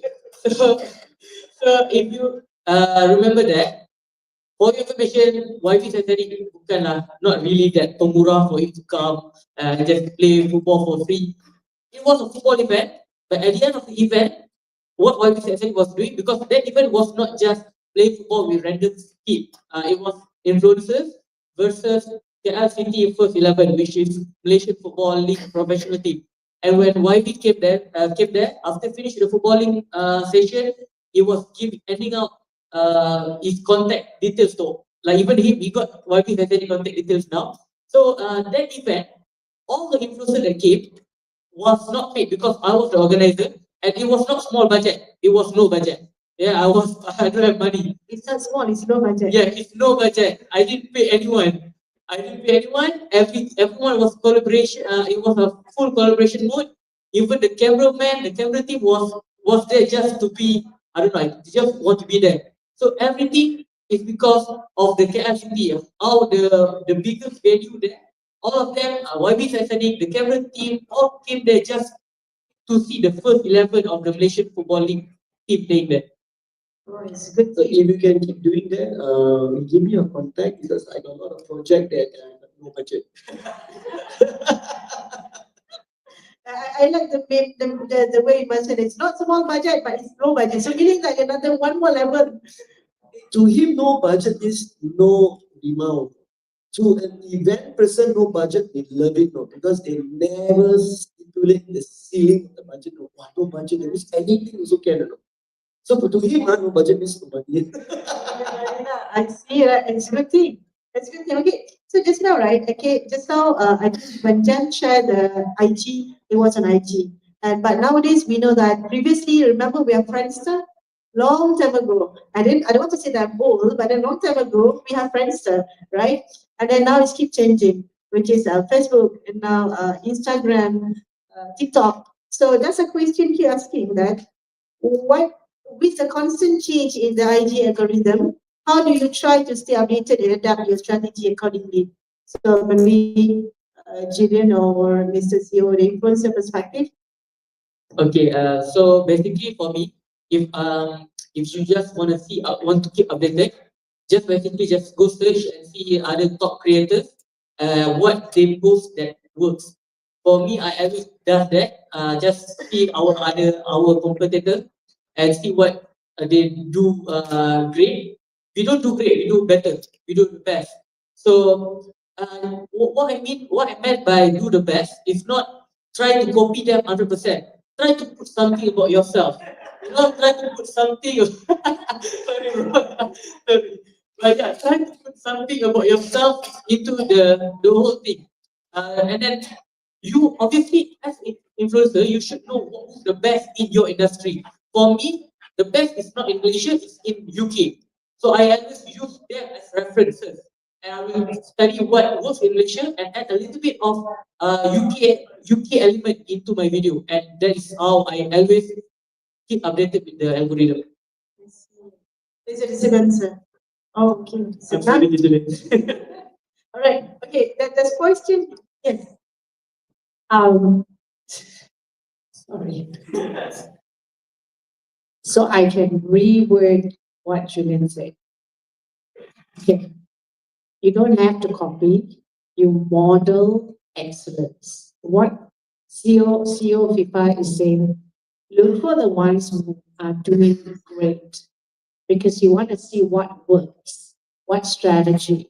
So go and look at these people and see what kind of content they are posting, what is working, and model their excellence. And then you can tweak it if you want it to add your own flavor. It's not wrong because this world is about modeling excellence. You want to model the excellence of successful people. So you have to learn how they do it and you then follow the steps.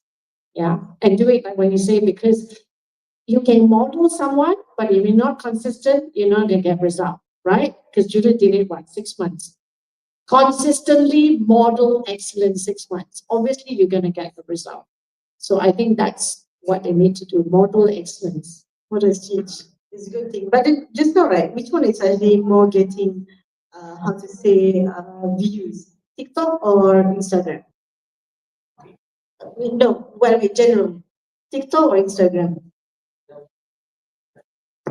Yeah, we had this discussion with the panelists in the room. TikTok in general is easier to get viral. Fundamentally speaking, the algorithm system the foundations are very similar, but TikTok has a little bit of differences when it comes to metrics.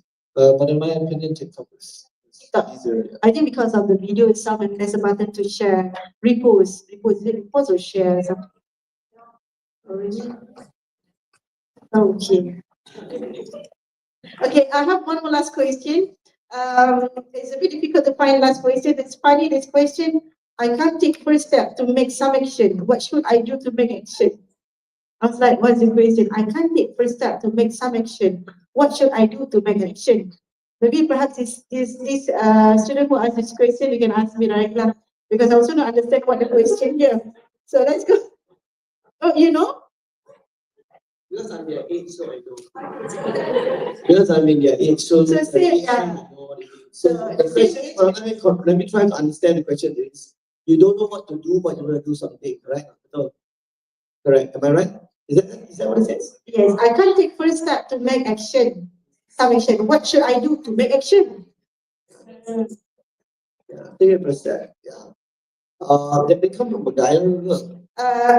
Men. Then, Because the man or men, I don't know, M-E-N. I think whatever happens is, just now we were just talking with Jen, it's all the mindset, right?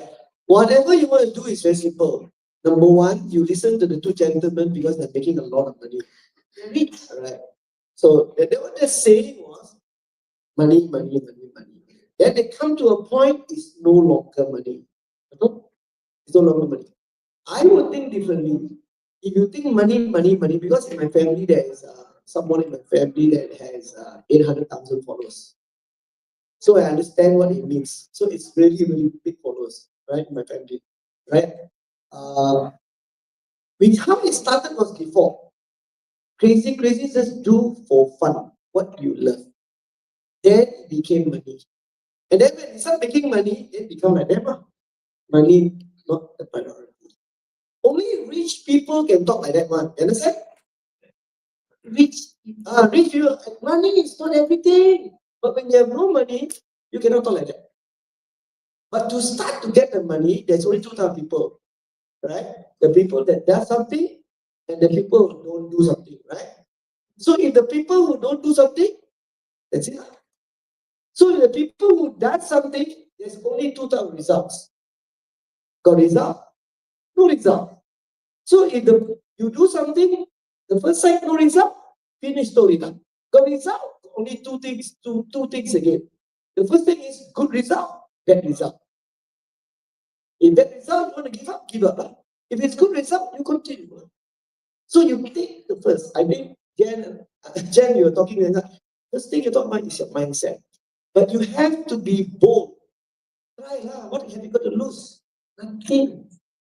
You're not. That's how they say, you lose 100,000, you 1,000 minus 1,000. You got 100,000 to lose or not? You don't know, right? So you only can plus, you have no minus here now. So don't be worried, just do. In my opinion, just do, try, and then you will discover what you like, and then I do agree with you guys, you can copy, you can paste, right? If you copy paste, same or not? Come from my mouth, same or not? Different. We can say the same thing, correct or not? But it will be different. But after a while, you don't want to copy lah, you want to paste, then you will create lah. So it doesn't matter what people say. Just try, just do. You can only take step 1, they will lead you to step 2. Step 2 will lead you to step 3. You cannot go from step 1 to step 10. If you don't know your numbers, you cannot do your arithmetics. You don't know your arithmetics, you cannot do your mathematics. You don't know mathematics, you cannot do maths. And then you say, you don't know numbers, you want to be physician. You want to study rocket science. What are you talking about? Logic? Makes sense to you? I think your age, that's why I can talk like that now. That's what I want to say. With the long explanation just now, it shows that he's really same age with all of you because he can understand you better than me. All right, so I think it's come to the end of the Q&A session. But before we come to the end, I pass to Asiri. Maybe perhaps can we give just a short summary for all of the panelists here? Maybe perhaps because of the limit time, 2 sentences that you want to say to the students to summarize our session today. Start with IFP first, then HM, right? 2 sentences. Enjoy your ride as much as you can. First sentence. Right? Second sentence, enjoy your ride. Whatever ride you're riding. Whether you're riding a bicycle, or a bike, a car, a supercar, you enjoy the ride while you are here. Second sentence should be, right? Try to be authentic. Try to. Thank you. Can you repeat? You know, right? You usually need to record. How about you, Jen? I'm going to use what I said yesterday at the end of the summit. Okay. If all of you can put your phone down and look at me just for 1 minute, I promise you, this will change your life. Put your phones down and look at me and listen to this. I'm only going to say it once. Okay? If you knew you couldn't fail, how big were you dreaming? I said it once, I'm going to say it again.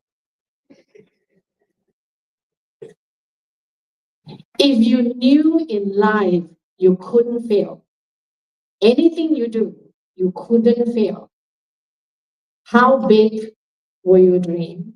How far will you go?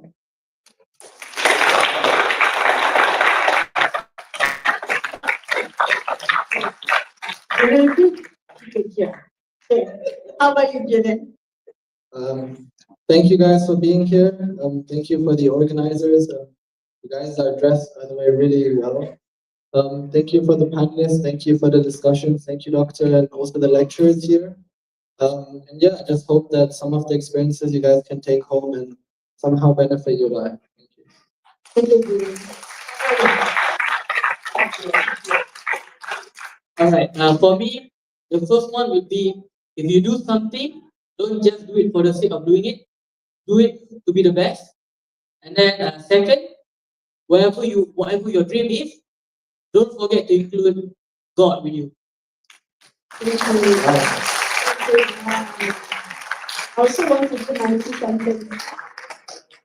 This sentence is actually from Jack event yesterday. Love yourself before you love anyone else. Wow. So with that, thank you very much for listening. All right, so now we've come to the end of the Hex Talk Event 2025. So huge thanks to our speakers, sponsors, and team, and every single one of you for joining here. Now we move on to token of appreciation. I kindly invite everyone to remain on stage as we proceed with the token of appreciation. May I now invite Ms. Dia to the stage to present the tokens of appreciation.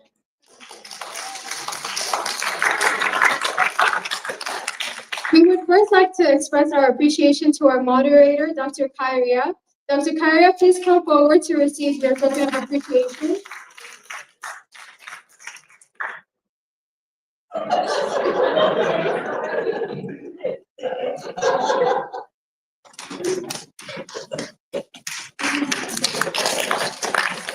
Thank you, Dr. Khairiah, for your time and for moderating today's conversation. And please remain on stage for the group photo. Next, we would like to invite our panelists to receive their tokens as well. First, thank you, Mr. Lee Mark, for sharing your insights with us today. Please come forward to receive your tokens.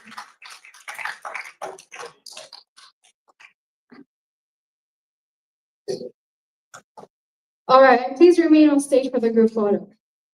A heartfelt thank you to Ms. Jennifer for your valuable perspectives. Ms. Jennifer, please come forward.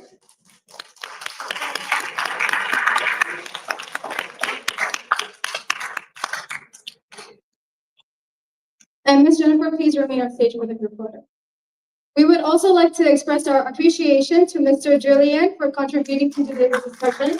Mr. Julian, please come forward with presentation.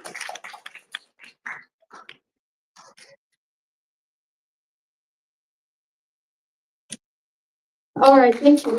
And please remain on stage for the group photo. And finally, thank you, Mr. CEO of FIFA, for your time and thoughtful contribution. Please come forward to receive your token of appreciation.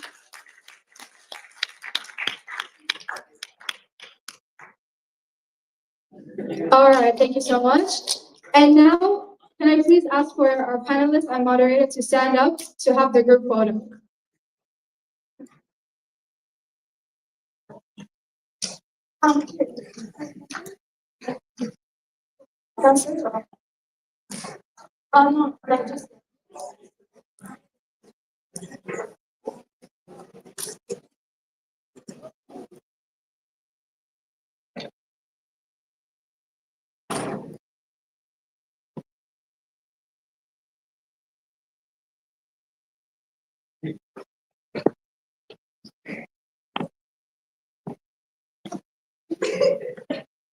All right, ladies and gentlemen, please join me in giving our moderator and panelists a warm round of applause. And before we leave, do not forget to tag us with hashtag Hex Talk Event 2025 when sharing your moments online. Now we would like to invite everybody for a quick group photo before we wrap up. All right, so everybody please get closer, get in the middle. So the people that are here, please move to the middle. Please find seats in the middle if you can.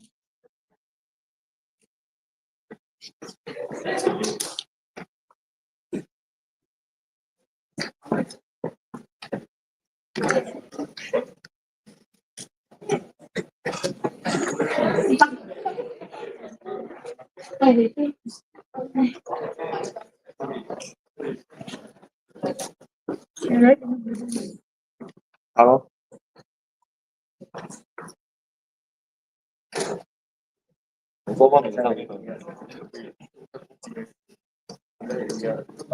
찡구이야, 내가 찡구이? You want to close? No, it's like, that everyone hates. Okay. Got view ah. It's for the whole moon or what? It's for the Mr. Shoba. Oh no, it's not. 요? Just for this. And if you want to see like anyone.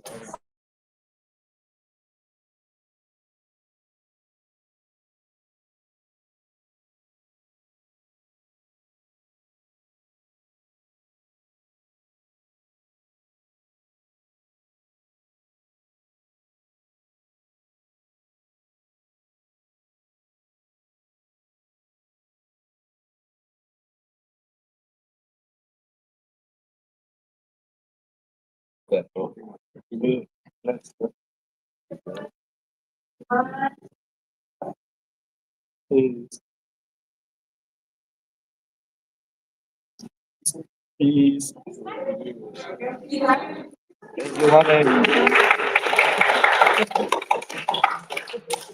Guys,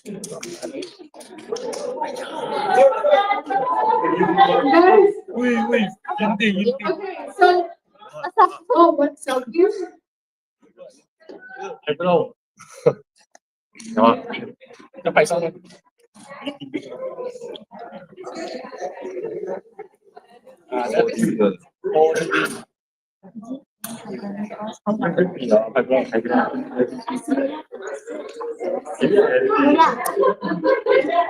이거 왜요?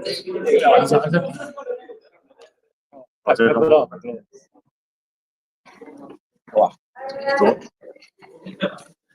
마지막에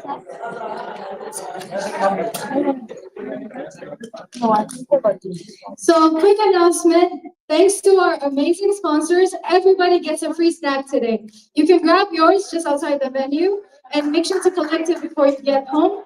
Thank you, everybody, and we hope to see you at our next Hex Talk Event. Have a great day.